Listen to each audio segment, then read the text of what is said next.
Imagine looking up at the sky and seeing not a bright, warm sun, but a terrifying, glowing ring of light that's warping space itself.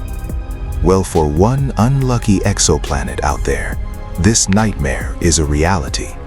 It is about to be eaten alive by a supermassive black hole. Somewhere in the deep cosmos, a rogue planet has wandered too close to the wrong neighborhood.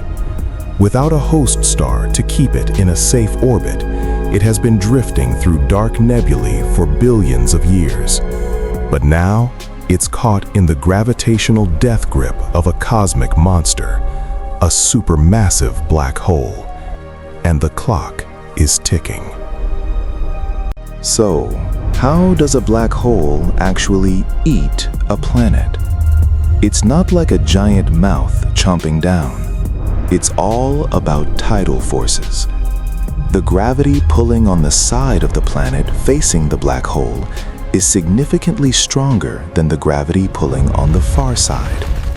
This extreme difference in gravitational pull causes something terrifying called spaghettification.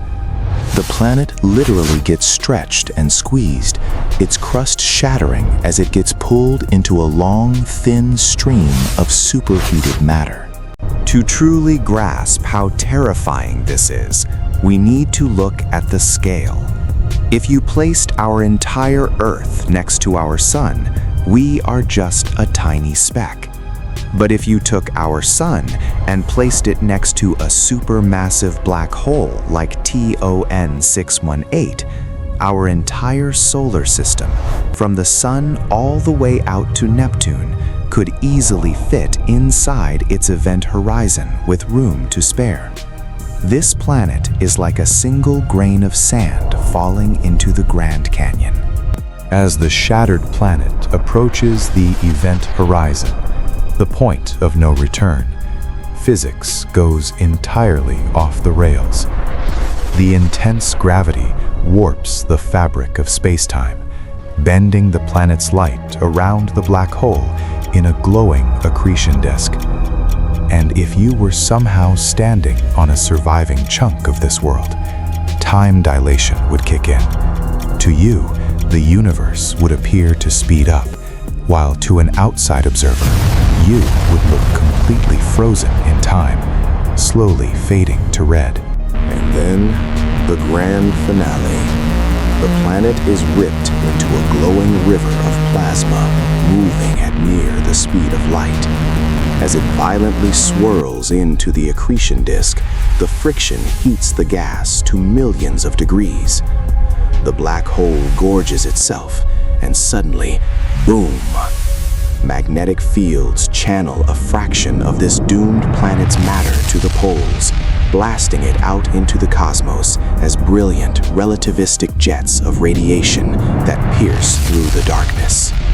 This sounds like science fiction, but astronomers actually watch this happen. They are called tidal disruption events, or TDEs. In recent years, telescopes have captured sudden, brilliant flares of light coming from the centers of distant galaxies.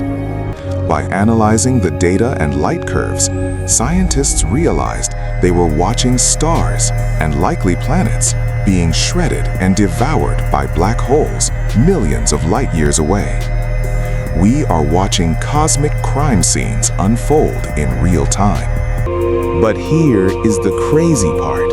Black holes aren't just mindless destroyers. They are the sculptors of the universe. When they feast and blast those massive jets of energy outward, they stir up the interstellar gas in their galaxies. This process triggers the collapse of massive nebulae, acting as the ultimate catalyst for birthing entirely new stars and solar systems. Destruction breeds creation on a galactic scale. What happens to the actual stuff the planet was made of once it crosses the event horizon? According to quantum mechanics, information cannot be destroyed. Some physicists believe the exact 3D blueprint of that planet doesn't fall into the singularity, but is instead encoded as a 2D hologram right on the surface of the event horizon. The planet is gone, but its memory is permanently tattooed on the black hole.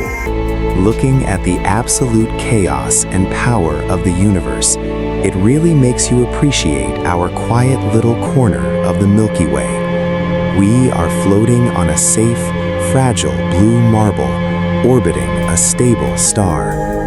If you love exploring the terrifying and beautiful mysteries of space with me, hit that subscribe button. Stay curious, and I'll see you in the next one.